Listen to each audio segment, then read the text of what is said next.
pulpit. Pulpit.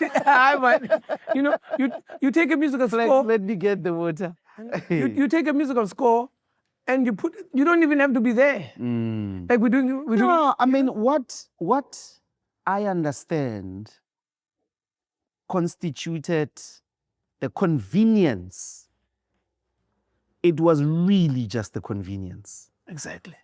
Of erasure. Yeah.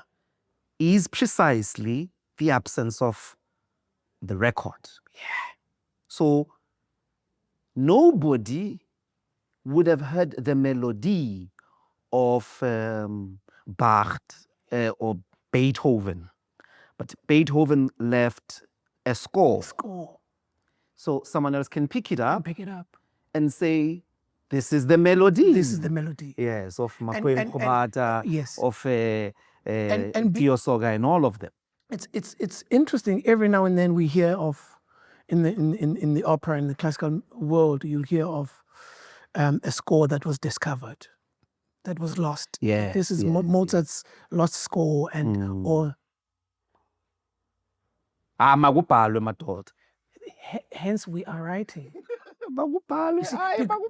Because you're writing, and they wrote and they recorded as early as they could. So we had a reference of how they wanted this music done, and yet we were fed a notion that no, awubhala umculo wethu, umculo wesintu, yabona umculo wesintu lo kawubhala, and I remember you are limiting the spirit. I remember being told that when I said, I'd go into bands, and because I started the music, and someone would sing me a melody, and I would write it down and say, "Kodini ngolo yenzayo, umculo awubhala umculo ya, Now uphula umculo, because I can't remember it. That is niggerization.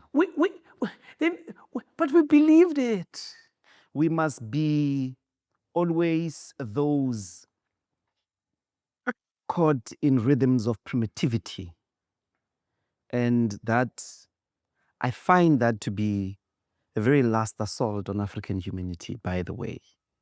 That we can't participate in the world. But I want to ask about ungumshumayeli. Hi, man. What? Are you a preacher? Yes. In the Methodist Church, I'm a local preacher.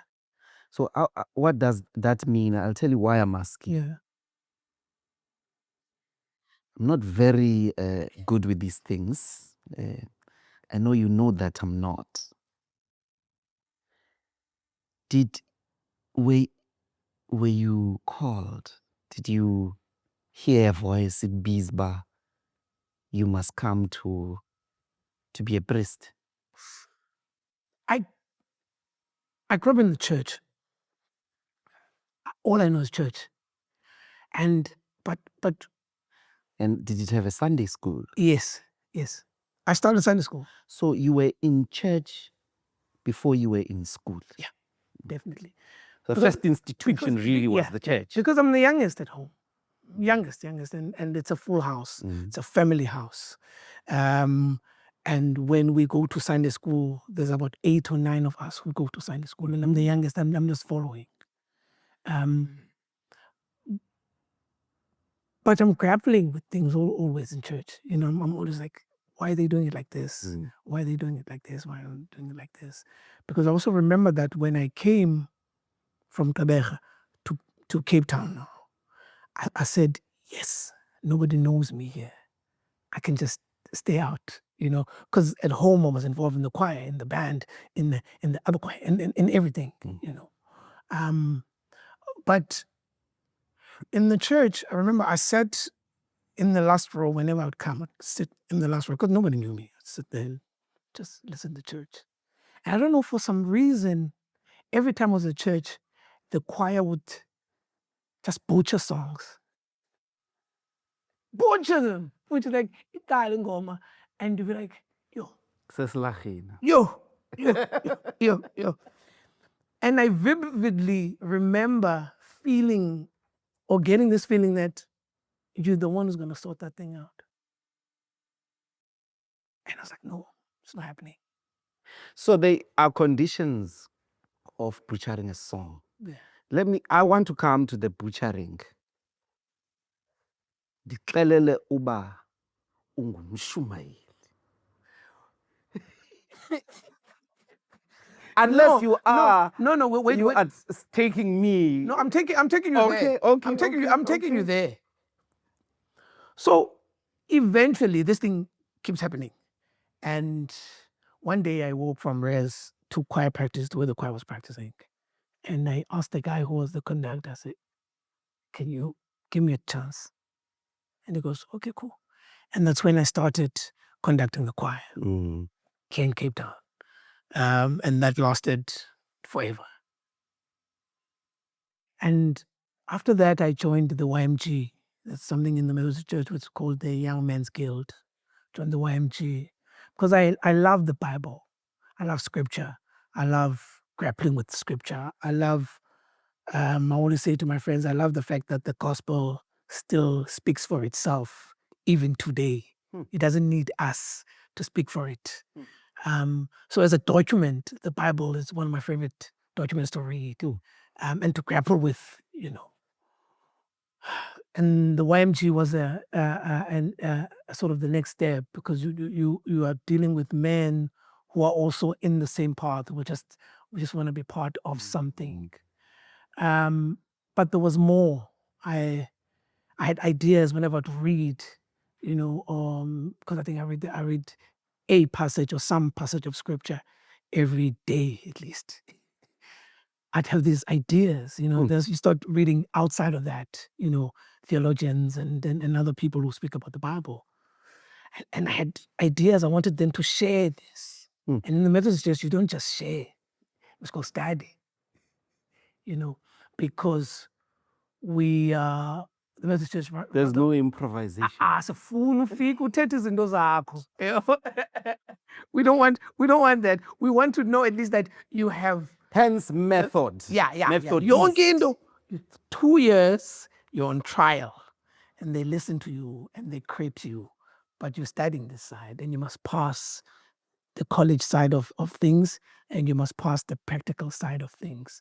Once all of those things are done, then you are accredited as a local preacher. Then you can stand in front of people and share the word. So that's me. I hear that. I haven't had the answer though. I am a preacher. That we know, we have established. Yes. Is the answer that became so because as you were interacting with scripture, something about that interaction of scripture every day said you should be a preacher? It's I know so many people. My grandmother read the Bible every day. But she never woke up and said, "Hlalampaz bantwana bam." No, I think I remember when I came in the Middle they say to listen to your calling.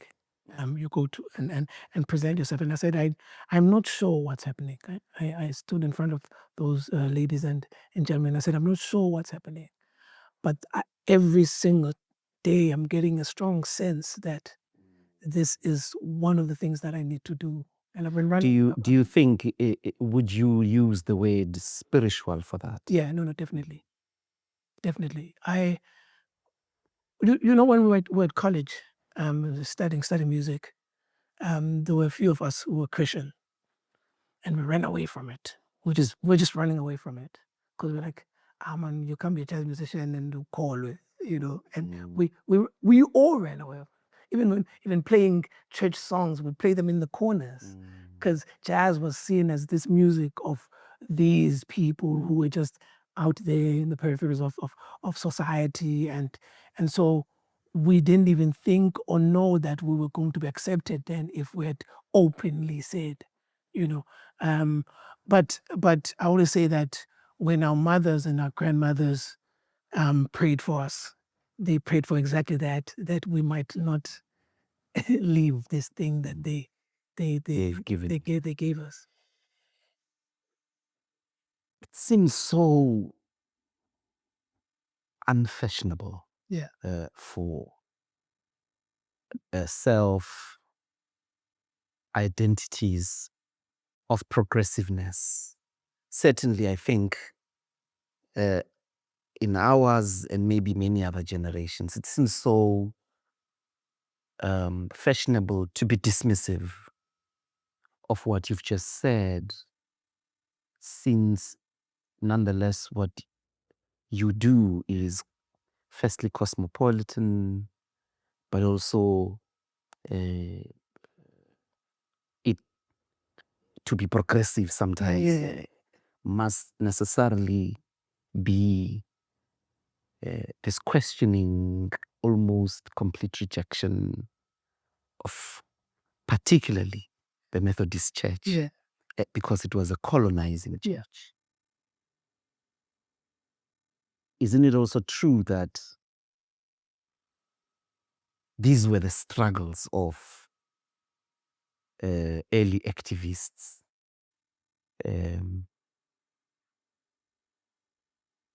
So how do you just put it a little bit mildly, but how do you tell us about it in a much more bold way? Like many young people, I think, they think, "Aye, man, this thing of praying, it's not revolutionary, of a reference to God." But if you are going to be referencing God, maybe reference ancestors, and then maybe because it means you are truly decolonized. Do you find what I'm saying to be correct? A sort of diagnosis of what happens, and did you directly have to battle with that, and what is your answer to it? I mean, I guess the first thing is that the church throughout history has found itself in the wrong side of the people. We can't escape that, you see, because the church itself is supposed to be a place of refuge. It's supposed to be a place of broken people who admit that we are broken and we seek. Now, Kawothatha ANC, man. Take it to the church. Sorry to interrupt your flow. So that's what the church is. And for me, I was taught that. When, for instance, you go to church and everyone in the church, by virtue of walking in, they've said, I'm a broken person. I'm an incomplete creature who's asking for the Creator to come and intervene.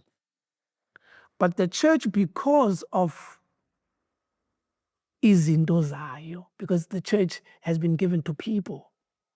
It's a problem. The problem has been given to people. And so you hear that the church acted as a government at some point. The church was against governments. The church took bribes from people. The church stole land from people. The church ignored the cries of the suffering, and the lonely, and the people who actually needed help. The church is molesting young men. The church is molesting young men. The church is corrupted, stealing money. The church is all of these things. And so that stigma. The church is being racist. The church is an engine of race. Of racism. The architect of racism goes to church on Sunday and he finds a message that encourages him to continue to separate people. That it is God's will. That it is God's will because these people have a mark. So you can't escape that. That's what the church has been. And that's what it's perpetuated. But inkonzo yeyona, and what the church stands for, and that's why it's lasted for years, is because it's saying that as creatures, we need the creator. Because asizidalanga. We didn't make ourselves. We were made.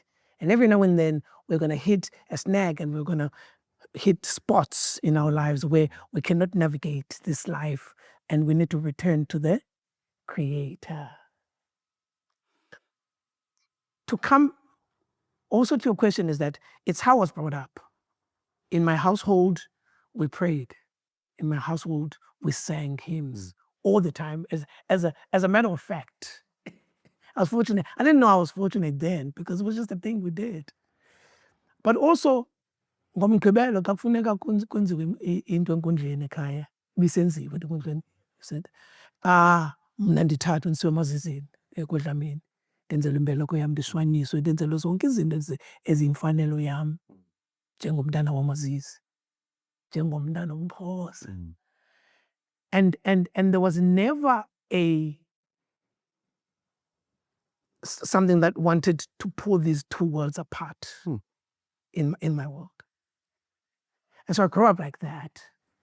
So I never had a problem when people started and you must understand that I think sometimes we don't allow this simple phenomenon of growth to happen. Sifuna uzibamba zonke understand. Sometimes you don't understand things. You need to grow into them. Remember when I was young, I'd take exceptions to some statements that were made about the church. The statements I've just made because I didn't read. I didn't know the history of the church in its entirety. I knew the history of the church that I went to. I took exceptions from when people spoke about isiko, nesiXhosa, nobuntu, nesintu, because I didn't read and I didn't know to what extent and I didn't know the angle that those people were speaking to. Ifana nomculo, same with the music. I learned the concerto in the same time I learned ukombela. In the same time I learned the Mozart's Requiem. In the same time I learned the Crucifixion by Ungog. All of these works are different, but I learned them at the same time. So you were always already inhibiting multiple worlds. Or before I even knew it. See, before I even knew it. So, but this rebellion, did you ever had that phase of maybe not completely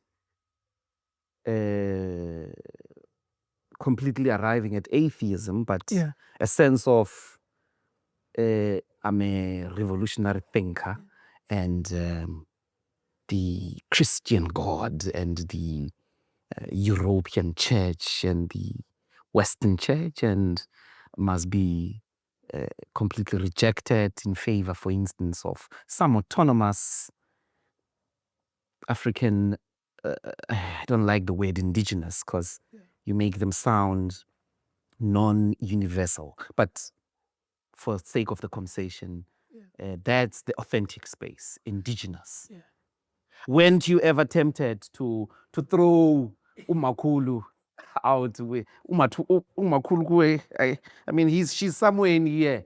Nah, Makhulu, I'm silencing you, Gengogo. No, I'm becoming authentic African. No, but the thing about that is that even today, in Christianity and in the church and in the Methodist Church, I still find things that empower me as a Black person. Because here it is. A European church that was part of, perpetuating slavery and all of those things, sends missionaries. What their intent is and what we end up being are completely different. Because maybe it says, change those barbarians or those people, change them into this thing. But then it comes to a people who are willing to receive it and examine it and flip it. To a point where it's unrecognizable. If you went to the 11 o'clock service and they started from the call to worship, from the call to worship until the benediction. Call to worship umbhedesho. Call to worship, hayi man. Umbhedesho, okay, sorry. Call to worship, call to worship, ufunda indumiso. Oh, indum. Indumiso kuqala, biza abantu. Yeah. Opening hymn. Umbhedesho. Umbhedesho wemini ecawa. Tshireletso ya letsatsi la borena. Kuthiwe phaya xa uvula kuthiwa okhohlakeleyo. Hey. Akuququke ekukhohlakaleni kwakhe akwenzileyo. Hey. Nias guilt trip apayab. No, because but hey, listen to that word. Yeah. What would that be in English? So a wicked man, eh? Wicked. Probably say Okhohlakeleyo. yeah, Sitina. Yes. Remember, okhohlakeleyo. My grandmother, if they bought you iskopas, Yeah. in the Val they call it majagatat. Sure. And then you feel that today I don't want to share. And then you run somewhere, you eat all of it alone. Oh, booyah. Abi, did you share? Yeah, ukhohlakele mntakazithelile. Yeah. And then you feel you want to run out of your skin. Yes. So the service starts with okhohlakele. Iline yokuqala enkonzweni. Okhohlakeleyo. Akuququka ekukhohlakaleni kwakhe akwenzileyo. Enza okulungileyo. Yena uyawuthini? Uyakulondoloza umphefumulo wakhe ebomini. And then one of my favorite parts says, iti bathando isibhalo esingcwele siyaniyala kwindawo ngendawo okokuba manivume. Bathando, beloved, uhlelele pha, you've just had a rough week. Life has been throwing you. Said athi kuthiwe bathando isibhalo athi ke ngoku ngoko ke one of my favorite lines ithi ngako ke ndiyanithandaza. I pray thee, but in Pele, I beseech thee. Yes. Ngako ke ndiyanithandaza. Nina nonke ndikhoyo apha okuba nindipheleke. Ngelizwe elizolele sihlala sofefe sisithi. What is it about the gospel message that is so stubborn? I mean, in a way, you are here, and we will get into it in a moment, a product of that long journey of the surviving. But what it has really even survived is an assault by those who have been caught into enslavement, colonization, apartheid in the name of the church, by and with the church. And still, the gospel survives that assault, and it's still here. And it speaks today.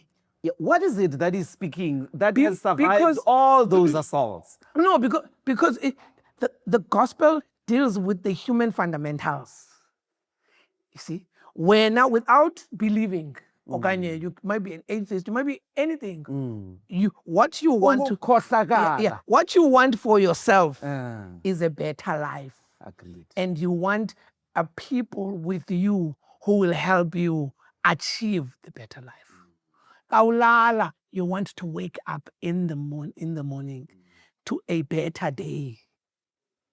You believe that when, as a person, you've been given the strength and the power to sustain whatever comes.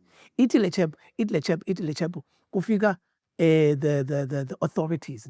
The authorities. It has authorities. Sivile ba umntana wenu uncedwe nguYesu. Ne? Do you know that Jesus is a bad man? He's a sinner. But abazali bakhe, sorry guys. Umdala makazithethelele. He's of age. He can speak for himself. Zifike authorities. Zifike kule ntwana encane. Zithi kuyo. So what do you have to say? Ithi ukuba ungumoni mna ndiyazi. Into endiyaziyo mna bendingaboni, ngoku ndiyabona. That's the gospel. You speak about what your experience bathetha ngezinye izinto zabanye abantu ongazaziyo. He says, sure, it's possible because everyone is multi-layered. But mna, I know that bendingaboni, ngoku ndiyabona.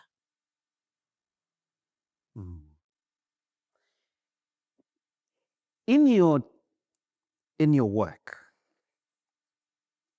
this plays a very important role. I mean, when you talk about, oh God,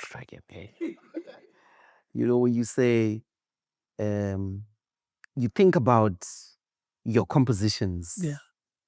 You know, the song, I mean, which makes me very busy. Ola Nhliziyo Yam. Something, I mean, a person who writes, isn't it the thing about lyrics, poets, and all of that? But I mean, Nina Simone once asked that question: what are the conditions that would bring about a situation in which a person would write a song like that? Yeah. I asked that question about Ola Nhliziyo Yam, so that you do not hurt yourself. As if my heart has a life of its own. Because it's no longer listening to me. Yeah. It may attack itself. That could have been a hymn, like it could have been found in those because it is scriptures of Jesus. No, because it is. how many? Because our you know, when you want to elevate the human condition, you must deal with the fundamentals. And Inkizi is one of them. Even a Chinese person has a heart. And Inkizi is one of them.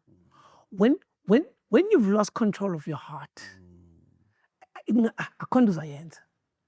because essentially how many people have done wicked things and have blamed it on the fact that I cannot feel my heart. I cannot feel my heart anymore. Because every deed that is wicked, it takes. Anina nembeza. You see, Swalola haulishwi.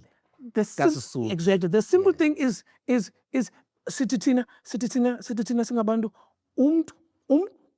ungumntu ngabanye abantu. Sithina awungomntu if abekho abanye abantu. So if you kill the people, awuzobamntu. Everything, you see, a murderer is nonetheless. Yeah. Every time you do something to another person, you are diminishing yourself as umuntu wena. And so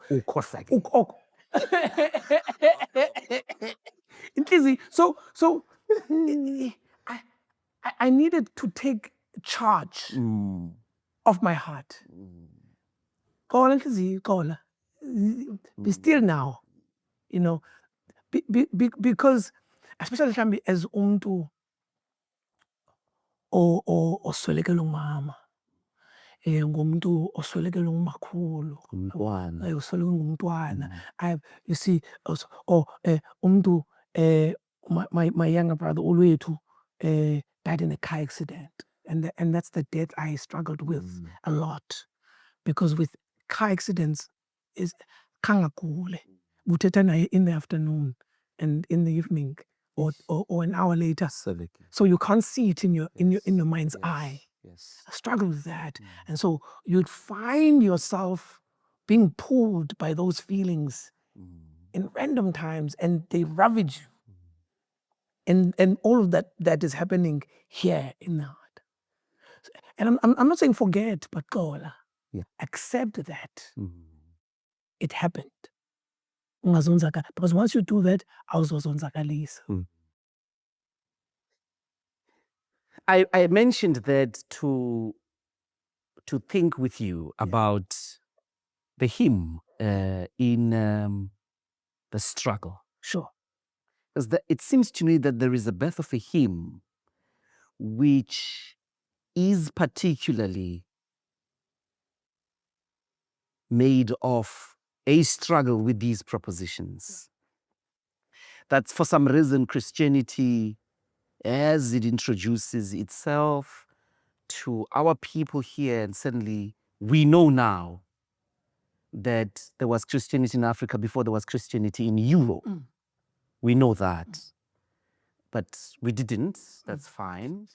We think these things, and even they may have believed. But when it introduces itself, it is trying to write off. Yes.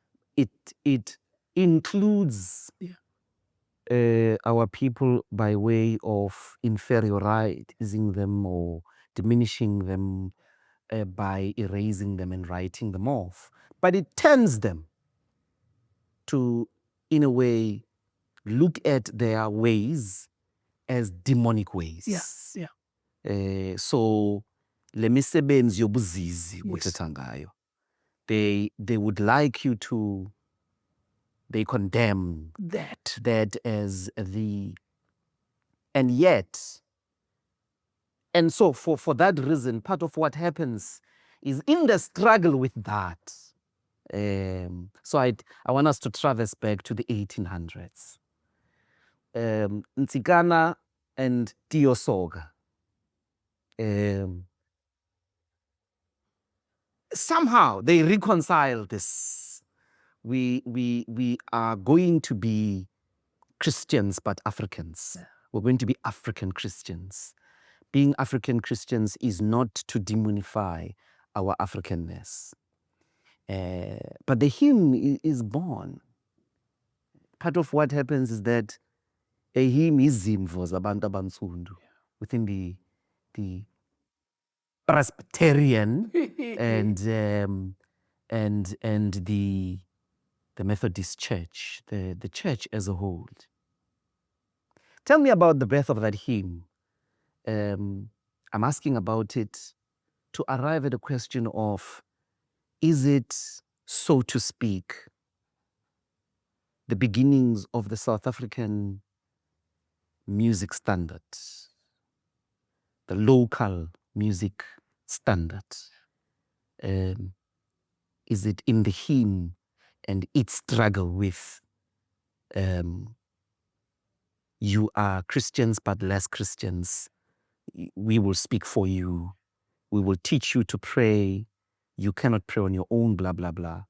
But the African hymn, the Soga and Tsikana, I'm mentioning that because I think those 31 hymns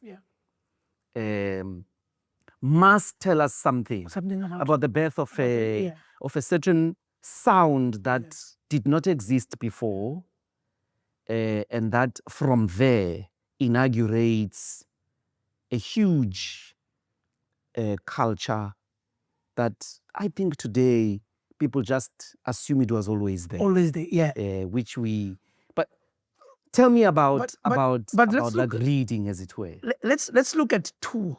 Let's look at two. I'll come to this one. But in order for us to understand that this became a standard, uNtsikana usemgidini, uNtsikana usemgidini, uvelisi, uvalento, angayaziyo naye uba yintoni. Acula ingoma ethi, ulo Thixo omkhulu osenyangweni, kule ikhaka lenyaniso, athi ahomna,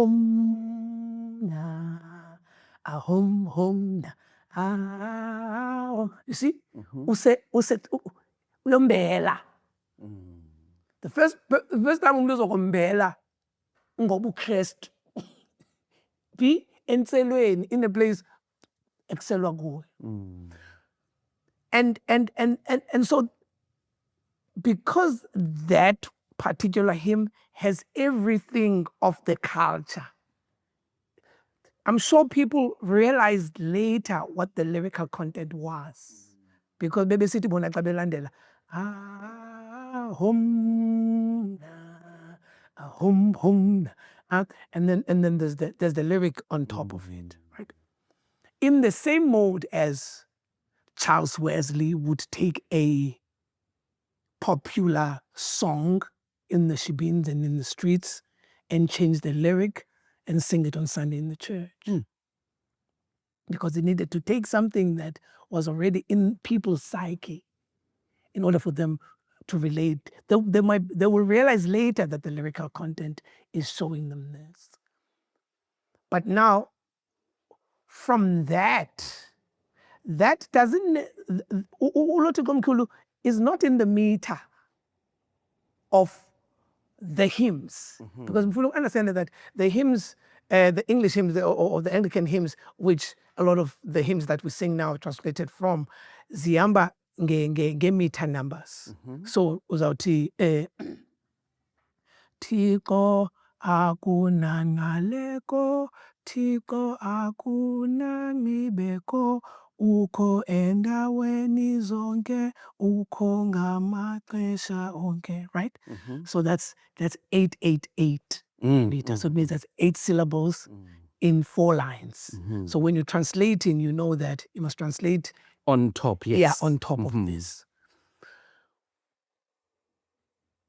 Uthi ke ngoku yena uthi no, okay, but I need something that's going to show these people That it's theirs, this thing.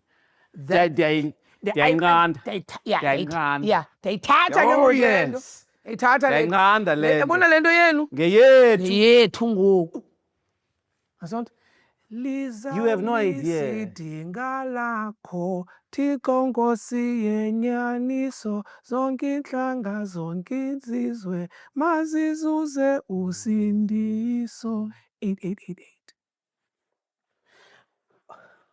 Wonke umntu oyazi 8 meter. Now you must understand that all of these notes in the tonic solfa are universal. Yes. That chant is universal. But kuthiwa iningizimu Afrika ezantsi has claimed it. Yathi lizalisa, fulfill the promise. Lizalisa idinga lakho. Watsho like that. Ujongene noThixo so uthi wena fulfill your promise.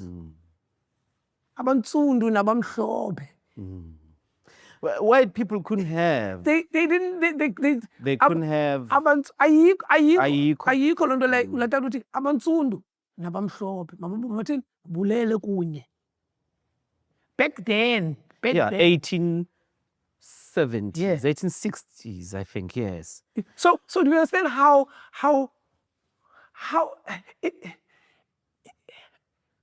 whenever you see me walking and I have a bag, Give me that book. you must know that there is a hymn book in it. Because one of the favorite things that I do is I sit and read the hymn book.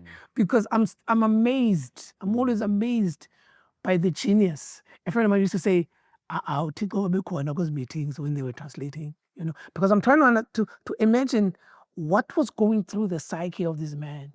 Because this whatever they were writing and whatever they had embarked on was going, did they know that it was going to live forever? Now, there, musically, I want to ask, what are we looking at? Is it from translation to composition, Yeah. or composition is embedded with translation? Take me through the relationship between the translation and the composition in the hymns. I spoke about Ulothi Komkhulu.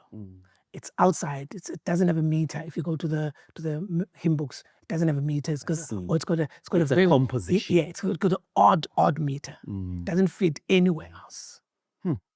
That and a few of Ingomas ka Biket, because what Biket was trying to do is taking the songs that were sang Eslalin and by people, and then they don't fit into this mode. And then you have the guys who are translating now from set meters. Tell me about this non-fitting. What is it that it is not fitting? Are you saying it's not fitting the music scale, or it's not fitting the Presbyterian? So the hymns are there. Yeah, the hymns are there. I go.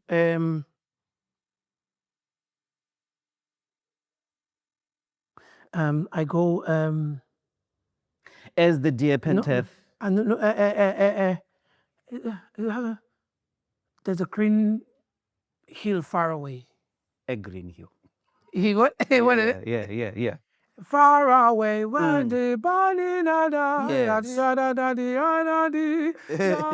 da da da. You see, as an English hymn, it's there.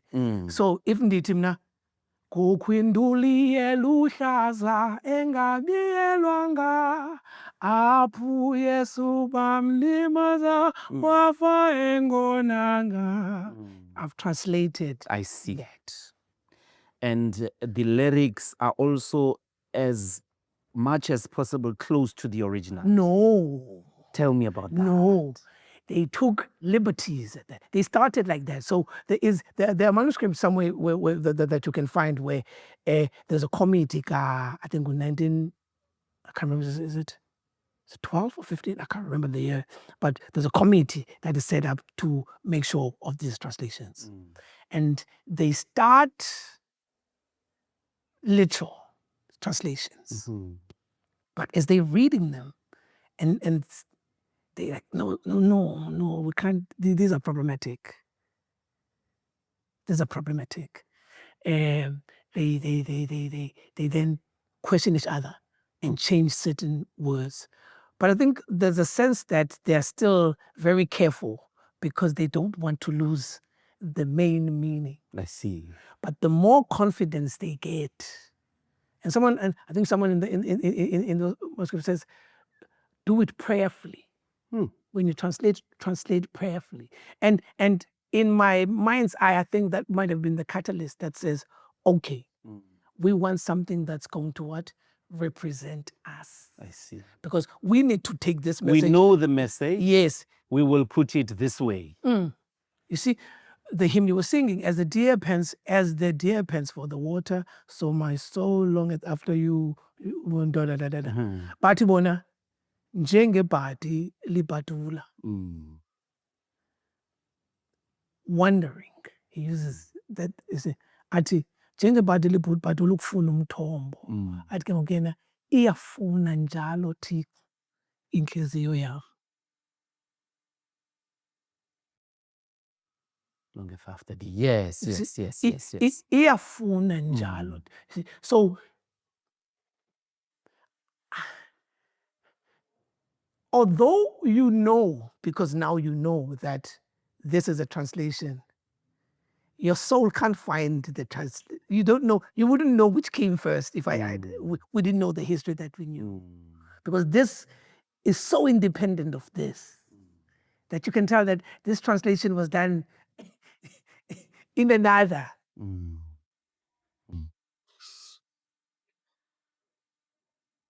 So, take it further or backwards, I don't know which one would it be, to composition. Because they would, as it were, be Composed. Complete new melody, new lyrics. Now, the first ones would have listened to this music that was foreign to them, that they were being taught. But very early, they grasped the concept of this thing. Because one of the most important things was tonic solfa, because you can see it, tonic solfa. You can see how the hymn is structured, the tonic solfa. And those who were musical enough embarked on then composing and said, I'm going to be, for instance, it was as simple as, I'm going to be preaching on this theme. So I need a song that is going to speak to my theme. And in that process, they compose. They compose. I see. Yeah, two things immediately there. I wanted to read Go on. Tio Soga, the chap is a theologian, a Pan-Africanist, and a composer. He's very musical. But take Nsigana very seriously. Who is no longer, he died 10 years before Soga, was born. Soga's dad may have had a very close relationship with him, but we often say Tio Soga was the early Pan-Africanist because of this letter that or an essay that he wrote, in which he was responding to one of the priests that were white and were saying Africans are lost. By a certain century, they will be extinct. He says, I find the family of the Kafir tribe extending nearly to the equator. Along this, I find them taking the northeastern coast of Africa, the dominant and the governing race. They are all one in language and are one people. Now, I venture to say that if this includes all the tribes, the process of its extinction will take very long indeed. Africa was a God-given race. Africa was God-given to the race of Ham. I find the Negro from the days of the old Assyrians downwards, keeping the individuality and the distinctiveness amid the wreck of empires and the revolution of ages. I find him keeping his place among the nations, keeping his home and country. I find him opposed by nation after nation and driven from his home. I find him enslaved. I find him exposed to all these disasters and yet living, multiplying and never extinct. I believe firmly that neither the indolence of the Kafirs, nor their aversion to change, nor the vices of civilization, all of which barriers the gospel must overthrow, shall suffice to exterminate them as a people. Africans will not be exterminated because you have already tried everything that should have exterminated them, and yet they continue to rise. Anyway, it's like Maya Angelou, we continue to rise, still I rise, still I rise. This is 1865. This is what I've just read. This chap, these words, Kafir is at the time African, but he traverses them, African, Kafir, Negro. Those people you have called those things, they will not be extinct. You will not be able to extinguish them. Anyway, when we were talking about this work, I thought I read that to situate Teosora properly. But I'm curious about what we associate a lot with Methodist is umsamo, the beat. Yes. And the beat is interesting to me because, you know,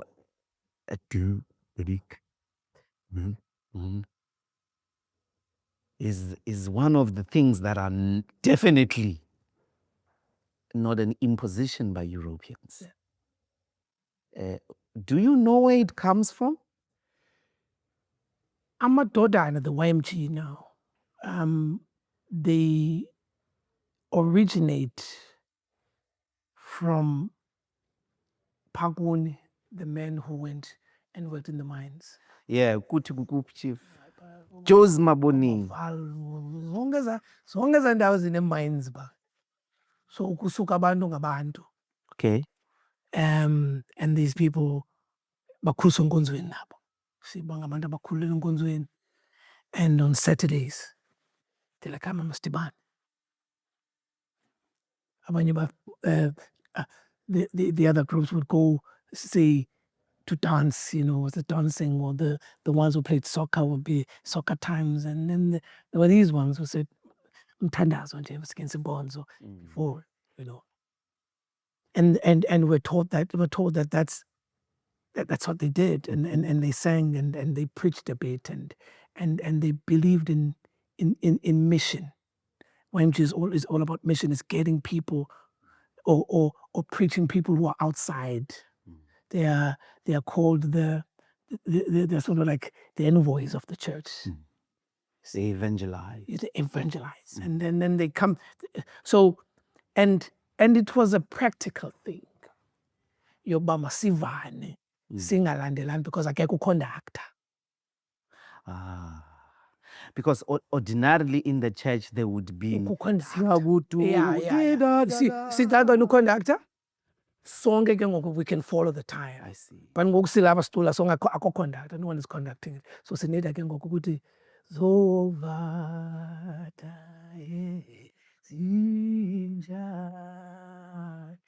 So, but didn't that change the texture? it changed everything. Musicality. Changed everything. It changed everything.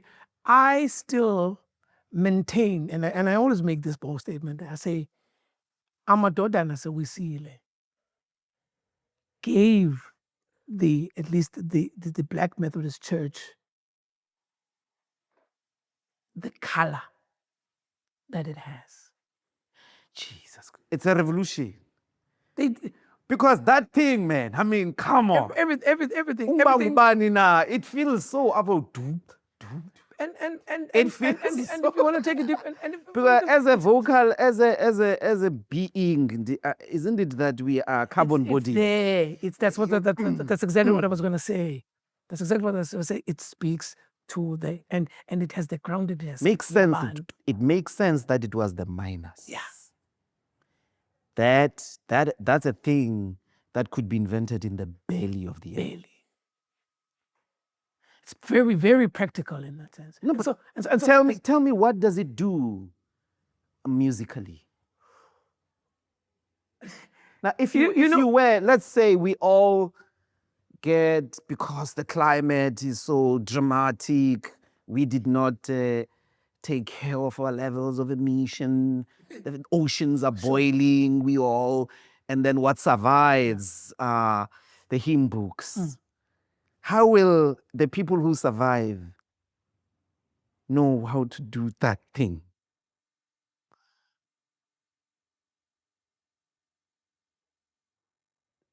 There are people who do not know the origin or the original ways the songs that were sung. They are erased by that beat. So one of the biggest can it be written, the beat? You can.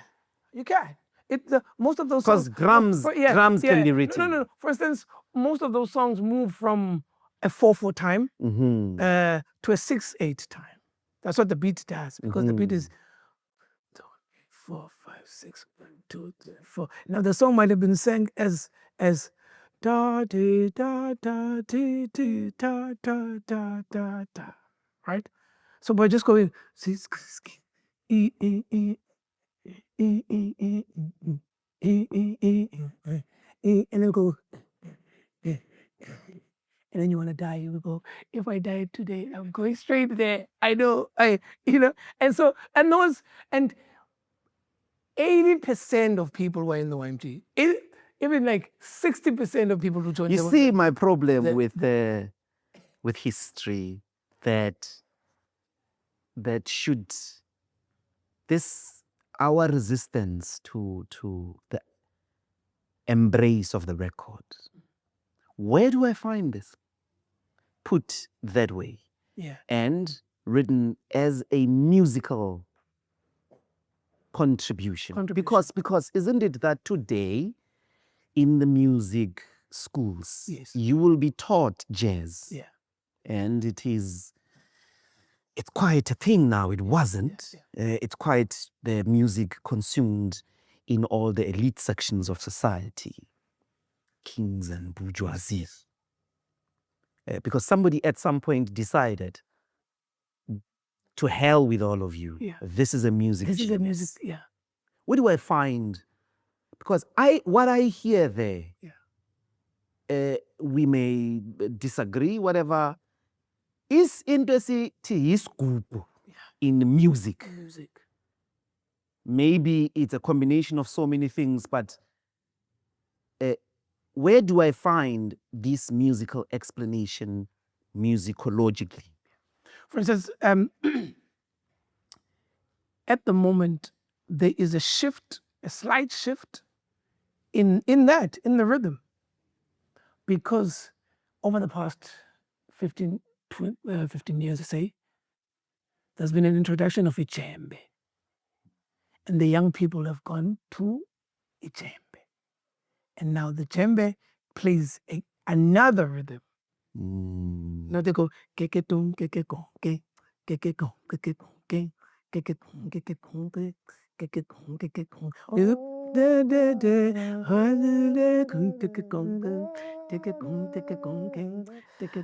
see, now that the young people are going there now this and this are at, you see. So because of that, because of these slight changes that are happening, it's then forcing at least the musicians in us to start now writing. Because we're asked to explain what this change is. What's the change? Because there is the Music Association, which wants to keep things as choir. Kukho amadodana ngapha afuna udlala They're in the mind. Ewe, kukho abantu abatsha abava ipiyano iyakokoda nasecaweni. Yebo, ipiyano iyakokoda nasecaweni. So ijembe iyabanceda ke ngoku uba at least ikhona laa nto yepiyano ethile. You see, now we're being asked uba, sorry, we need you to explain, because these ones, and I don't want to use the word fight, but these ones are clashing with these ones and they're clashing with these ones. So therefore now you need to sit and say, you and you come out of this. And you must allow these to exist. Yes. As long as you find the right spaces for all of you. Kwale ntsimbi ke. Ibuya phi yona? Yabona intsimbi ndiyazi kakuhle, I'll tell you, because ngapha kuGqeberha idlalwa ndive intsimbi xa ndinyuka in the Eastern Cape, going to the Transkei. Ndayiva intsimbi ke ngoku yenze enye into. But isn't it related to the actual bell? That was because asekho ngoku izinto. But banendlela mana basidlala ngalo sasinayimes. But it can also be written in notes. It can also be written in notes. But has it been written in notes? Not yet. Nenza ntoni kaloku Mandisi? Not yet. No. We've started the process. Okay, you are. No. We've started the process. You are. We've started the process. We've started the process because we owe it. Tina, we came and we found this music in a place where we could study it and actually enjoy it. I often get young people come to me and saying, sometimes I sing hymns in the shows, and they go, hey, play hymn, but I say, I feel bad, because even that, even just singing normal hymns in the church is not happening. But isuka kulando yokuba our music and African music cannot be studied or written. It comes out of that, and we need. It's spontaneous. But even now, listen now to the rhetoric with the musicians. You know, because yes, you are talented. Yes, you are going to make it if that's your path. But any musician out there who hasn't studied music and who finds themselves in a situation with other musicians, they will tell you how much they struggle to put even their ideas across. You know, some of the problems that we're facing of and who wrote what and who did what come out of that, because I don't know I'm composing when I'm singing you this hook. And so now I'm like, I should, but you're like, no, but the beat, what comes first? Is it the beat or the melody? But the melody have the beat, and the beat, because people don't know that they're composing, you see, because it all comes out down to this thing that South African music can, you know. Locate for me then the relationship of the hymn to this. Why do I keep escaping this word secular? With the secular expression we have now come to understand as jazz. Yeah. What's here at home, the relationship between? Because PE and Komani, but PE has these writers of the 1930s and 40s that end up in Doke House. I mean, I'm thinking about specifically Makeda Vashe, who does Liza Lisidinga, you know. So what, because the chaps that are in the Union of South Africa, in King Kong, in Doke House, who are doing jazz, including Brayu, Caiphas Semenya, and all of them, in their collections, they also wrote hymns. Jonas Gwangwa, for instance. It's his music is all of it. Most of his music is that. Yeah, but he will have a dedicated hymn. Yeah. And Semenya in the early 1990s, yeah. during the black on black violence here, writes a hymn to address that. And it's a hymn from scratch to end.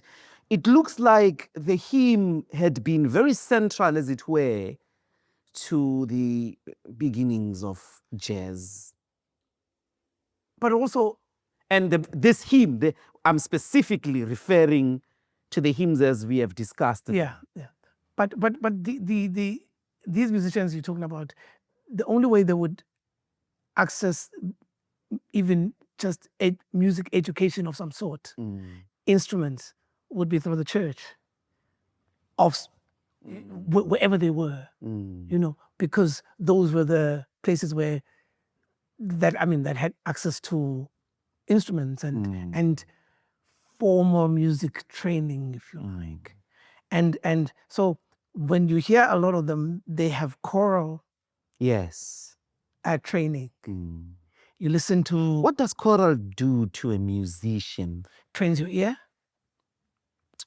trains your technique. You're able to sing with people. You're able to hear yourself. Harmony. You can sing a part. As quite a part, really bass, because you can hear that people don't sing in the choirs all the time. Yes, I needed and struggled because we had to do that Usizi song. Didn't have a bass. And it took me a lot. And in fact, the first 2 recordings, there was no bass. Yeah. And when I did find it, it had to be trained in the style. Yes, in which is choral. Which is choral. Yeah. And yet, every school would have had a bass. Had a choir. And the choir was choral. And the choir was choral. All the schools had choirs. So as a form, if I'm not doing choral, these things you speak of the discipline of the ear, the harmonies, is there any other form in the country of music that is able to prepare you and give you those things other than choral music? Not at that time, at least. I see. Not at that time. What about now? I mean, now you get, because what we've done now is that it's like how Broadway comes out of rebelling from the opera, but it's still in the same structure of someone singing an aria or there's a duet, there's a quartet. I see. But we've just rebelled on that and we sort of made it funky and street. So the Manhattans is that type of... Yeah. We're not going to do the choral, but they're doing harmonies. But we're doing the same harmonies. The Skylarks. We're not doing... No. So if you were in the Manhattans, you may have still gotten that discipline, you argue? Yeah. Okay. Definitely. So Boys to Men. Yeah, definitely. But you would have held it secondary in a way already, because they would take your ragged voice if it hit the notes. Whereas in the choir, they train you. Because choir is about the one voice and the one voice and the one voice and the one voice. So you're constantly trained to listen and be a part of the team. There's no individual. Like I was thinking about it the other day that actually I hadn't sang solo. Like I hadn't sang by myself for a very long, like from probably when I was 6 or 5, I'd always sang in a choir. It was the fact that I might have had a voice didn't enter. You know what you do there? Kwapuma amandio obomi.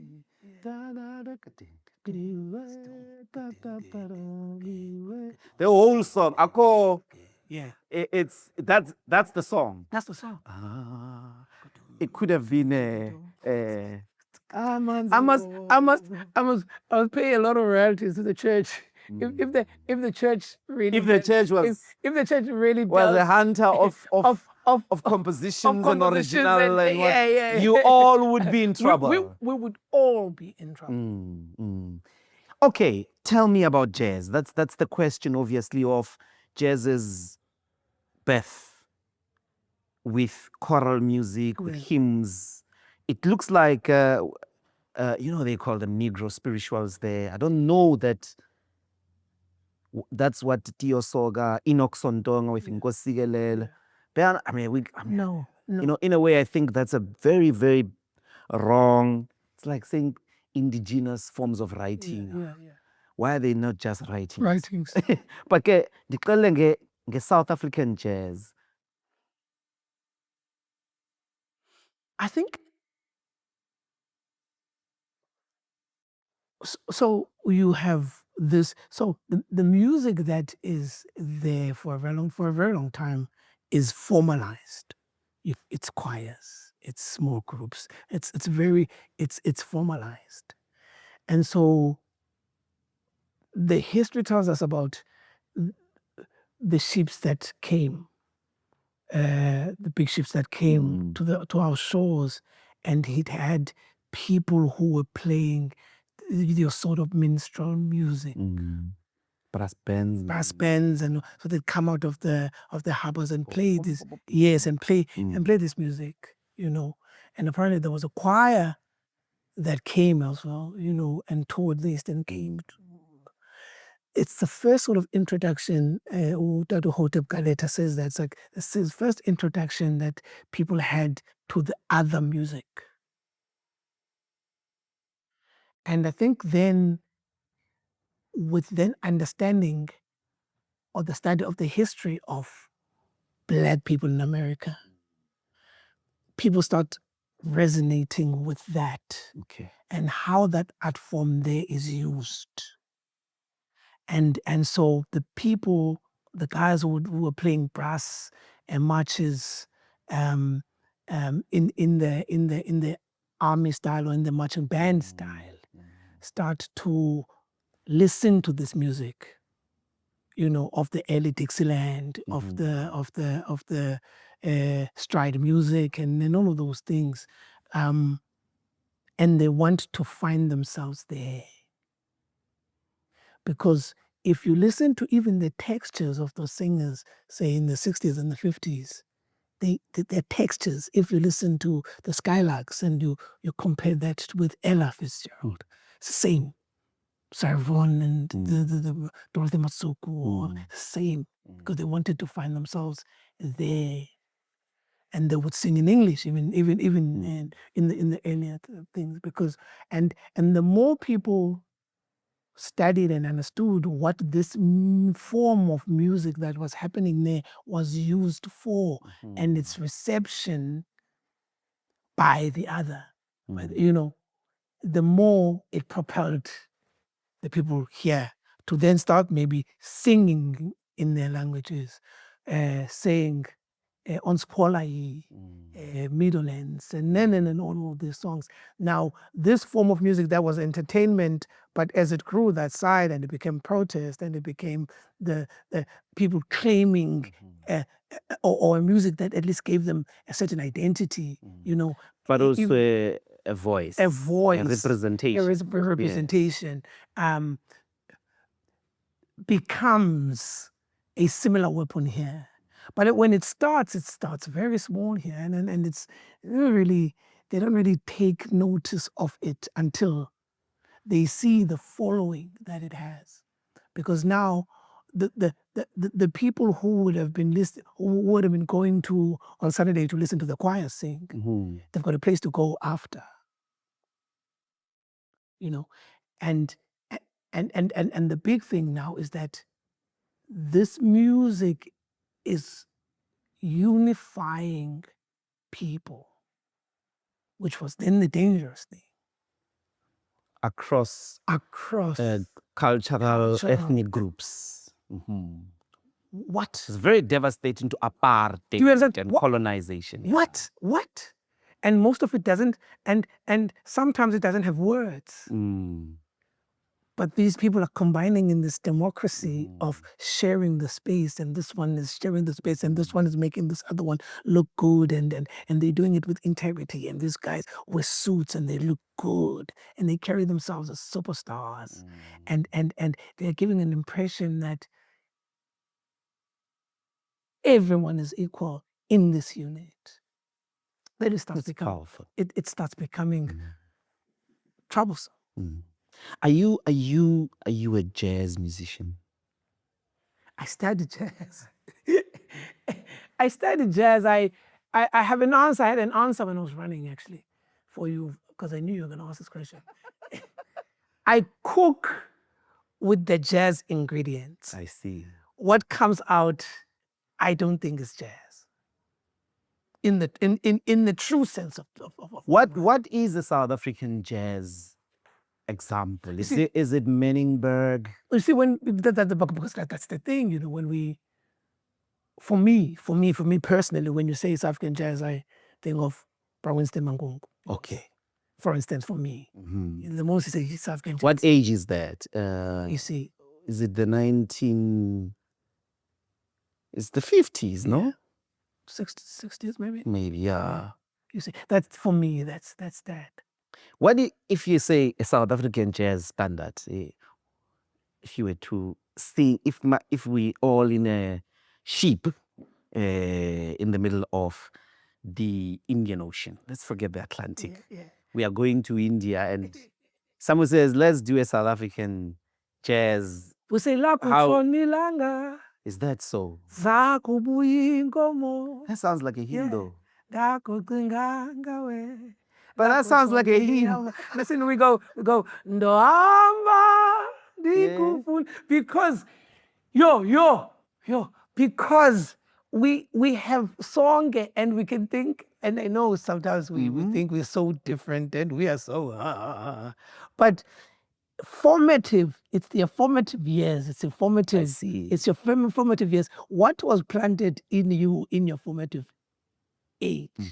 You see, lendi kwenza uba ukwazi uyimamela la template. You want things in that. You want things in that hymn template. Yeah. Nobi na ipitenya no different bit, but you want it in that hymn template. So that's what people of a certain age, of a certain time, want. In the same way that these kids now, what's their template? They're hip hop heads. You know, that's the first thing they heard, and they resonated with that. And you can't pull them out of that. You know, hence, for instance, piano, you know, and that's what they want to hear. They want the church to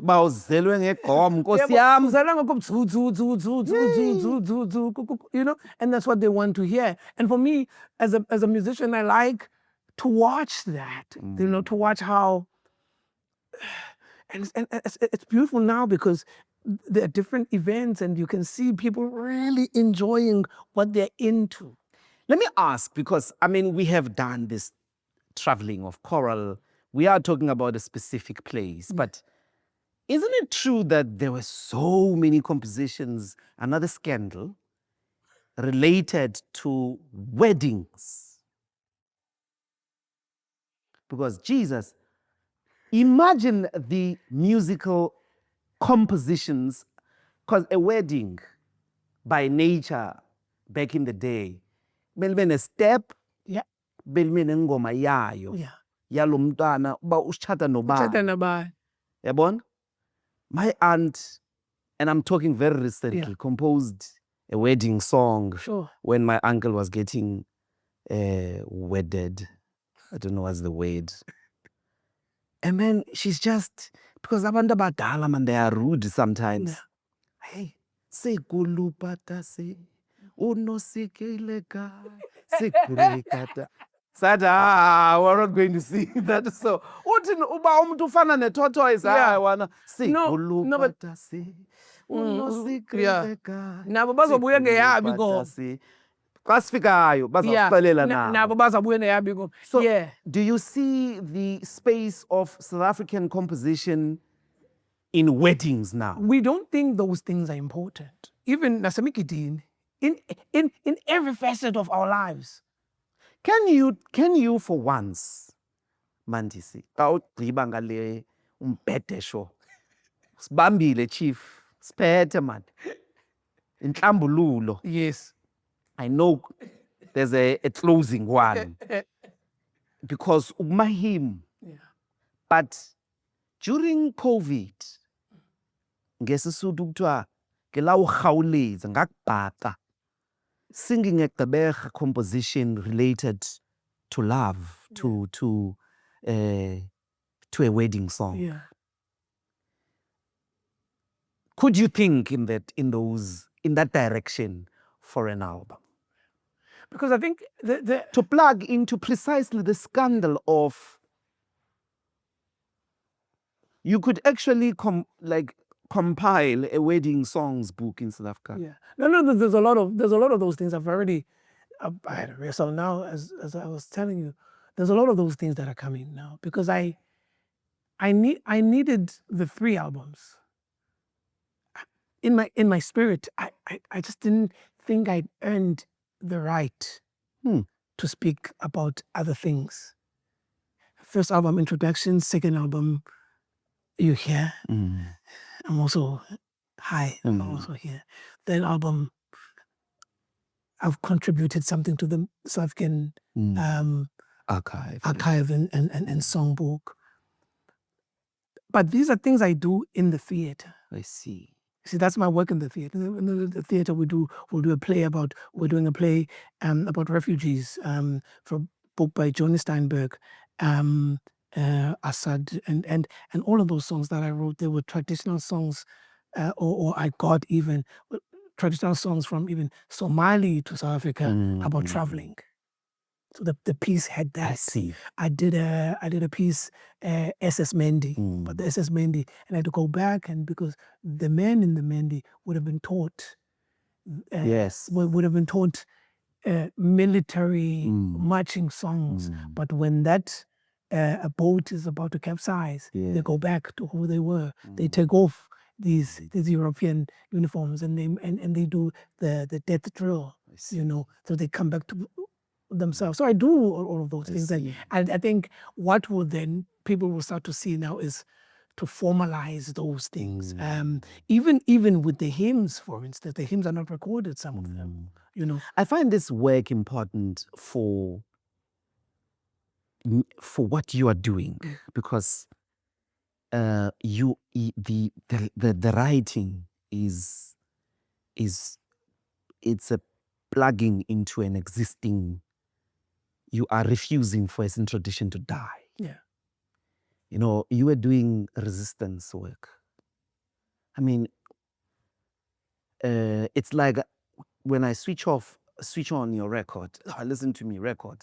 yeah, come on. Yeah, come on. Because I've been reading a lot of history of music, but when I switch on, it's like, yes, there was a break of the sound. Yes. Mandisi is plugging and saying it shouldn't die, this tradition. And look, it didn't. It's alive, and Abantu are embracing it. As it seems to me, when we go to the wedding songs or to the love songs, to a song that people could have been composing because, Guzuba Nomakoti or Abomakoti, they don't want to get married and all of those. There's so much there, but I think there's a standard as well there of how they would, because of the acoustics. Yes, because also it needs to the one must fit the step. Yeah, they are musicals. Yeah, they're musicals and the templates. Yes, you can't throw us. We don't have time to rehearse. So we sort of need to get it and not get it. And then there's choreography. Exactly. You must. I love watching the guys in KZN. They've got. They'll have a thing, they say, on a Saturday, and umgiti of some sort. Yes. And there's a way that you teach a song there. Even a new song, it's taught in the same way. So you go You start with the bass. You see, again, and then they must get that. We don't have time. If we don't get that song first time, it means that it's a weak song. Another person starts. You see, so and so in your composition, therefore, you need to be you must think about that, cognizant of that a lot. That it needs to have this rhythm, and it needs to have this rhythm. You see, bendingekho phezulu, bendiyofuna ukombatha, kuyaliwa. You see, everybody is going to get that. And depending on also what you bring on top makes us sing this song longer. You know, and these are compositional styles in the true sense Of the word. of the words. Yes. In the same way that when I studied classical, and then I studied Baroque and 21st, and we study about chord, the French augmented chord, and this style introduced this chord, and this style introduced this contrapuntal or whatever. That's where we are going with our music. My final question, I guess, is therefore, in this journey of your work, in the name of your work, what is decolonization?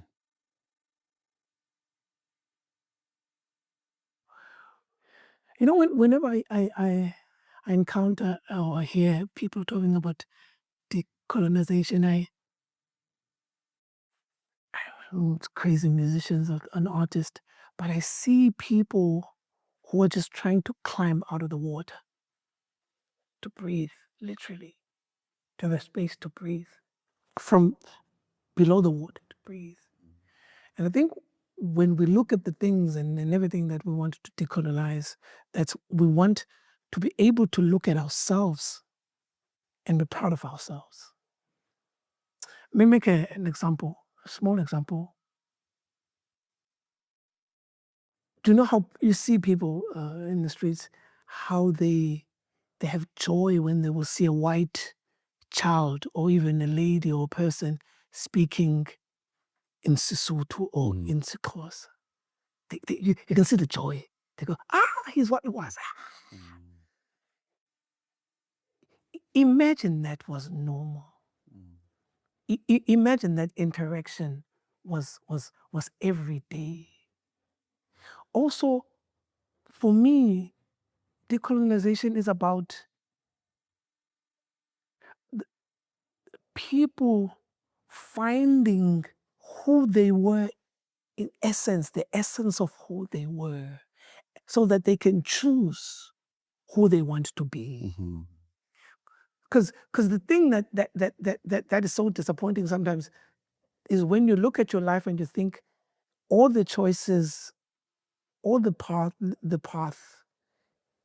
have been predestined by the societal norms, which have nothing to do with me. Dingubani wena? Dingubani mina in relation to you? To you, to us, qala thina. What choices can we make for ourselves? You see people commenting about my hair. Hey, it's hair. I just let my hair grow. But there's a sense that this hair is wrong. What does that speak to? Good.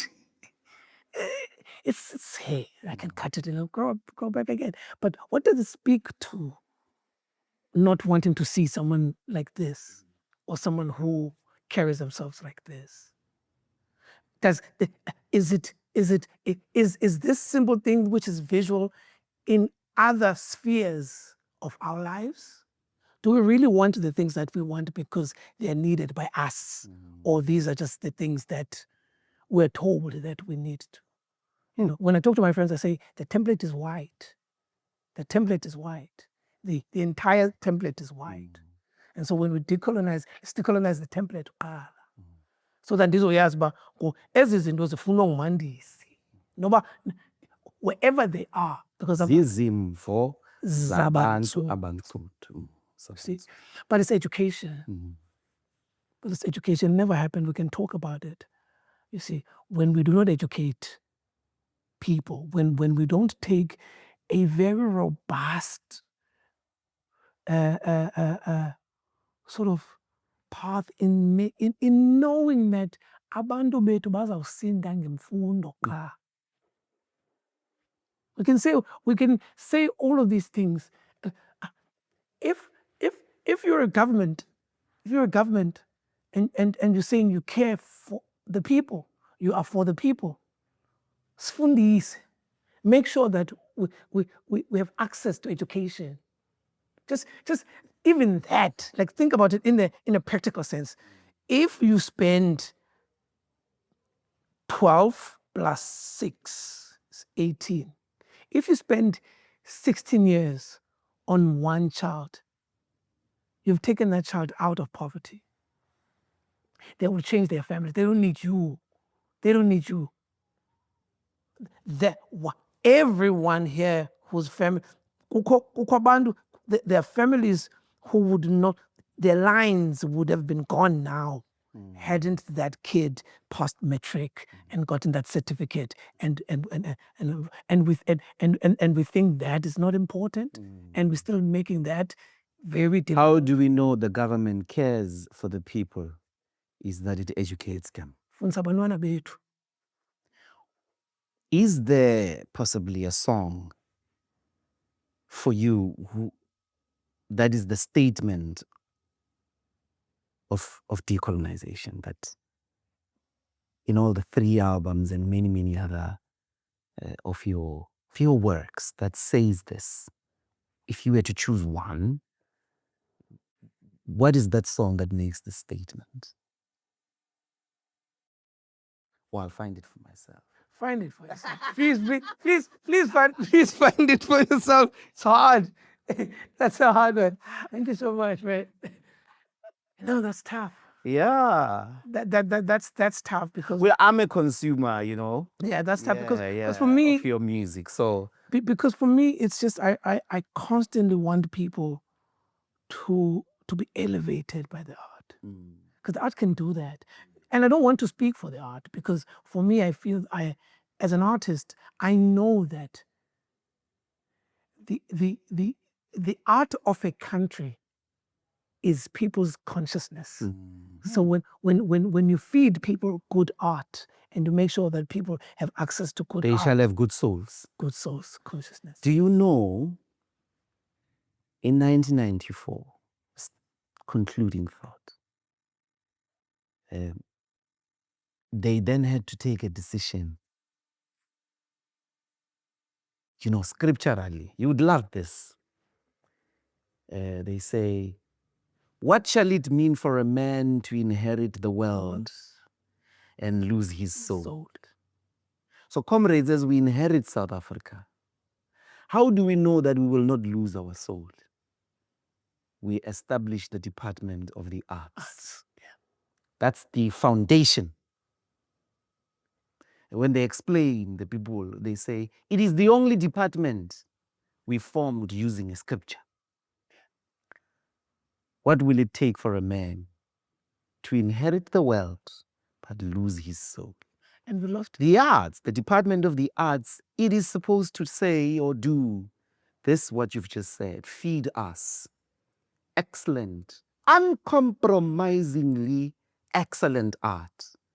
And that shall guarantee the excellence of our soul as a people. Yes. Yes. Wozamoya, ingwele, go, and then they go, usi, sikelele. So the arts were supposed to do that. So I don't know, Mandisi. that that today we are, if we will be able to say, our Ministry of the Arts. I don't know that we can say that. I don't know if we can say the Minister of the Arts and the ministry are people who are charged. I don't blame them because I really don't blame them because it's education. Look at how Nazi Germany used the arts. Because the arts will change a people. Yeah? Look at how the Afrikaners used the arts. The Americans, look at Hollywood. Look at how the Americans used. I don't want to go there, you see, because you go, look at this too. And so you need a minister and a ministry that is intentional. What do I want to do for the people, for my people? Because once you know what you want for your people, you're going to be able to support the right people who can help you do. No. What do you want? I want everyone, whether they're in a township in Samora Machel or in Parklands or in Kemps Bay or in Gabeka or in New Brighton, I want them to say, even if I'm here, I'm better than the place that I am.